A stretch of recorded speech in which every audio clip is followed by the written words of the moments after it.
بسم اللہ الرحمن الرحیم۔ السلام علیکم ناظرین محترم، آج کی اس ویڈیو میں ہم وہ معجزات سنیں گے جو اللہ کے رسول صلی اللہ علیہ وآلہ وسلم کے دنیا میں آنے سے پہلے ہی شروع ہو گئے تھے۔ محدث ابن جوزی رحمۃ اللہ علیہ تحریر فرماتے ہیں کہ سرور دو عالم صلی اللہ علیہ وآلہ وسلم کے والد ماجد سیدنا عبداللہ جب بلوغت کو پہنچے تو ہر قریش کی عورت اور لڑکی کی جانب سے پیغام نکاح کی درخواستیں آنے لگیں، کیونکہ حضرت عبداللہ کی پیشانی پر حضور صلی اللہ علیہ وآلہ وسلم کا نور تھا۔ اس وجہ سے جو عورت آپ کو دیکھتی اس کی خواہش ہوتی کہ آپ کا نکاح اس سے ہو جائے۔ پھر جب اس کا تذکرہ آپ کے والد حضرت عبد المطلب سے کیا گیا تو انہوں نے حضرت عبداللہ سے فرمایا، اے میرے فرزند، تم بعرض شکار یہاں سے چلے جاؤ تاکہ تم عورتوں سے نجات پا سکو۔ چنانچہ حضرت عبداللہ وہب زہری کے ساتھ شکار کے لیے چلے گئے۔ حضرت وہب بیان کرتے ہیں کہ جب ہم جنگل میں شکار کی جستجو میں تھے کہ اچانک 70 یہودیوں کا لشکر گھوڑے پہ سوار تلوار سونتے ہوئے نمودار ہو گیا۔ ان سے حضرت وہب نے دریافت کیا کہ کس قسم کا ارادہ ہے، تو یہودیوں نے کہا، ہم عبداللہ کو قتل کرنا چاہتے ہیں۔ حضرت وہب نے پوچھا، عبداللہ کا کیا قصور ہے؟ تو یہودیوں نے کہا، عبداللہ کا کوئی قصور نہیں ہے، لیکن اس سے ایسا نبی ظاہر ہوگا جس کا دین تمام دینوں کو منسوخ کرنے والا ہے اور جس کی ملت تمام ملتوں کو ختم کرنے والی ہوگی، اس لیے ہم عبداللہ ہی کو ختم کر دینا چاہتے ہیں تاکہ محمد کا ظہور نہ ہو سکے۔ وہ بیان کرتے ہیں کہ ہم ان سے ابھی باتیں ہی کر رہے تھے کہ اچانک آسمان سے لشکر اترا، اس نے ان تمام یہودیوں کو قتل کر ڈالا۔ حضرت عبداللہ بہت خوبصورت تھے اور ان میں حضور صلی اللہ علیہ وسلم کا نور تھا۔ حضرت آدم سے لے کر جن جن لوگوں کی پشتوں میں آپ کا نطفہ منتقل ہوتا گیا، اللہ تعالیٰ نے انہیں شرک سے محفوظ رکھا۔ ایک وقت اب وہ آیا کہ اب عبداللہ کی شادی کر دی جائے، تو مدینہ منورہ کے قبیلہ بنو نجار کی ایک خاتون سے حضرت عبداللہ کا نکاح ہو گیا۔ پھر حضرت عبداللہ سے یہ نطفہ منتقل ہو کر حضرت آمنہ کے بطن میں آیا تو حضرت عبداللہ کا چمکتا دمکتا چہرہ ماند پڑ گیا، کیونکہ وہ نور اب بی بی آمنہ کے پیٹ میں منتقل ہو چکا تھا۔ جب نور محمدی آمنہ کے رحم مبارک میں منتقل ہو گیا تو کئی معجزات ظہور میں آئے۔ اس سال قریش میں قحط سالی تھی۔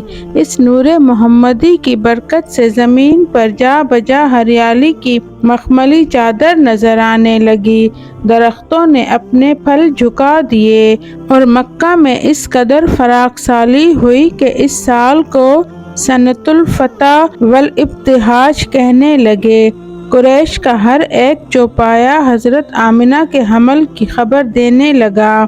بی بی آمنہ رضی اللہ تعالیٰ عنہ فرماتی ہیں کہ میں نے زمانہ حمل میں نہ کسی قسم کی تکلیف محسوس کی، نہ کوئی بوجھ محسوس کیا۔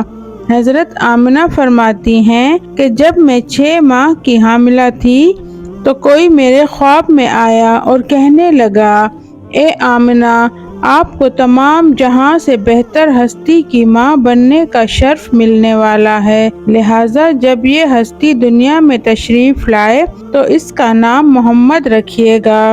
سیدہ آمنہ فرماتی ہیں کہ حمل کے ہر ماہ میں آسمان اور زمین کے درمیان یہ آواز سنا کرتی تھی کہ آپ کو مبارک ہو، وہ وقت قریب آ پہنچا ہے کہ ابو القاسم دنیا میں جلوہ افروز ہونے والے ہیں، جو صاحب خیر و برکت ہیں۔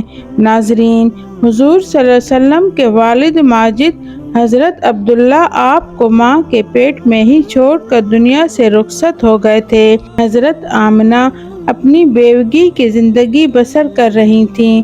ایک مرتبہ حضور صلی اللہ علیہ وآلہ وسلم کی دادی نے حضور کے دادا حضرت عبدالمطلب کو کہا، میں بڑی پریشان ہوں، یہ ہماری بیوہ بہو جو آمنہ ہے، یہ عطر استعمال کرتی ہے، خوشبو لگاتی ہے، یہ بیوہ ہے اور حاملہ ہے، قریش کی بیٹی ہے، قریش کے سرداروں کے گھر والی ہے، لیکن یہ عطر لگاتی ہے، مجھے بڑی فکر ہے اپنی عزت کی۔ حضور صلی اللہ علیہ وآلہ وسلم کے دادا نے کہا، تو پوچھ لیتی، تو نے کیوں نہ پوچھا؟ حضور کی دادی کہنے لگی، میں نے کئی مرتبہ ارادہ کیا، کئی مرتبہ بلایا، جب میں آمنہ کے چہرے پر نظر ڈالتی ہوں تو پسینہ پسینہ ہو جاتی ہوں، مجھ پر اتنا رعب پڑ جاتا ہے کہ میں اس کی صورت نہیں دیکھ سکتی، اتنی چمک ہے، اتنی دمک ہے، اتنا جلال ہے، اتنا رعب ہے کہ بلاتی ہوں لیکن پوچھ نہیں سکتی، بول نہیں سکتی، لہٰذا تمہیں کہتی ہوں کہ تم پوچھ لو۔ عبدالمطلب کہنے لگے، تو گھر میں رہتی ہے، مجھ سے تو سارے مکہ والے پوچھتے ہیں، گلی والے پوچھتے ہیں اور کہتے ہیں، اے عبدالمطلب، تیرے گھر پہ عطر کی بارش کہاں سے ہوئی؟ میں کیا بتاؤں، کیا جواب دوں، پریشان رہتا ہوں۔ اور کہا، یہ جو خوشبو ہے، یہ جس غسل خانے میں جاتی ہے وہاں بھی خوشبو ہے، یہ جس حجرے میں بیٹھتی ہے وہاں بھی مہک ہے، جہاں بیٹھتی ہے وہاں بھی عطر کی خوشبو ہے۔ اور حضرت عبدالمطلب نے کہا، یہ خوشبو کوئی معمولی خوشبو نہیں، یہ کوئی قریب و جوار کا عطر نہیں، یہ ایران کا عطر نہیں، یہ یمن اور شام کا عطر نہیں، یہ تو کوئی خاص خوشبو ہے۔ حضرت عبدالمطلب نے حضرت آمنہ کو بلایا، بی بی آمنہ تشریف لے آئیں تو حضرت عبدالمطلب نے کہا، بیٹی آمنہ، تجھے پتہ ہے میں قریش کا سردار ہوں، عزت دار ہوں، آبرو والا ہوں، حسب نسب والا ہوں، بیٹی یہ تو بتاؤ، یہ عطر کہاں سے لاتی ہو جو استعمال کرتی ہو؟ اور میں یہ بھی جانتا ہوں یہ کوئی معمولی عطر نہیں ہے۔ حضرت آمنہ کی آنکھوں سے آنسو شروع ہو گئے، کہنے لگیں، ابا، میں نے آج تک عطر نہیں خریدا، مجھے کسی نے عطر لا کر نہیں دیا، نہ میں کبھی بازار گئی، نہ کسی سہیلی نے عطر لا کر دیا، بس ابا ایک بات بتاتی ہوں۔ اپنے پیٹ پہ ہاتھ رکھ کر کہنے لگیں، یہ سب اس آنے والے مہمان کی برکت ہے، اور کہنے لگیں، تم سب نے تو صرف خوشبو محسوس کی ہے، میں کچھ اور بتاؤں تو دیوانی کہو گے۔ حضرت بی بی آمنہ نے فرمایا، یہ سورج مجھے کئی مرتبہ سلام کرتا ہے، یہ چاند مجھے سلام کرتا ہے، جب میں سوتی ہوں تو ایسی عورتیں جو نہ تم نے کبھی دیکھی نہ میں نے دیکھی، کھڑی ہو کر مجھے پنکھا جھلتی ہیں۔ قربان جاؤں آمنہ کے لخت جگر حضرت محمد صلی اللہ علیہ وآلہ وسلم کی تشریف آوری پر۔ ناظرین، یہ تھے کچھ معجزات جو سرکار دو عالم صلی اللہ علیہ وآلہ وسلم کے دنیا میں آنے سے پہلے ہی شروع ہو گئے تھے۔ امید کرتی ہوں آج کی ویڈیو پسند آئی ہوگی۔ ویڈیو پسند آئے تو لائک ضرور کر دیجیے گا، اور ایسی ایمان افروز ویڈیوز دیکھنے کے لیے ہمارے چینل دلکش یونیک اسٹوری کو سبسکرائب کریں۔ اللہ پاک آپ سب کا حامی و ناصر ہو۔ مجھے اپنی دعاؤں میں یاد رکھیے گا۔ اللہ حافظ۔